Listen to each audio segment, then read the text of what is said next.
L'ostéoporose est caractérisée par une diminution de la densité minérale osseuse, DMO, et des altérations de la microarchitecture osseuse, responsables d'une fragilité accrue et d'un risque élevé de fracture. Elle est silencieuse jusqu'à la survenue d'une fracture, souvent après 50 ans, touchant une femme sur 2 et un homme sur 5. Les fractures ostéoporotiques majeures incluent le col fémoral, les vertèbres, le poignet et l'humérus. Les fractures sévères incluent l'extrémité supérieure et distale du fémur, l'humérus ou tibia proximal, les vertèbres, le bassin, sacrum, branches ischio- et iliopubiennes ou fractures de 3 côtes simultanées. Ces fractures sont associées à une surmortalité significative, notamment la fracture du col du fémur. Le diagnostic repose sur la mesure de la DMO par ostéodensitométrie DXA, exprimée en T-score, normal au-delà de -1, ostéopénie entre -1 et -2,5. Ostéoporose si plus bas que -2,5 et ostéoporose sévère si plus bas que -2,5 avec au moins une fracture. La DMO doit être mesurée au rachis lombaire et à l'extrémité supérieure du fémur. Le score FRAX permet d'estimer le risque de fracture majeure à 10 ans en intégrant les facteurs cliniques et la DMO du col fémoral. Il guide la décision thérapeutique, notamment en cas de T-score intermédiaire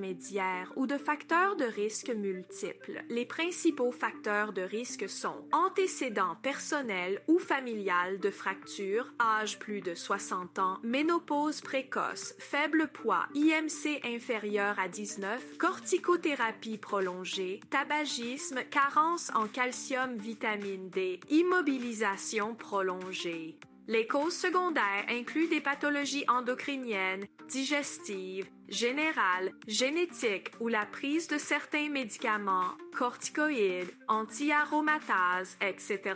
Prise en charge, mesures générales, apport calcique, vitamine D, activité physique, prévention des chutes, denosumab en deuxième, tériparatide ou romosozumab dans les formes sévères. Surveillance de DMO et FRAX ensuite,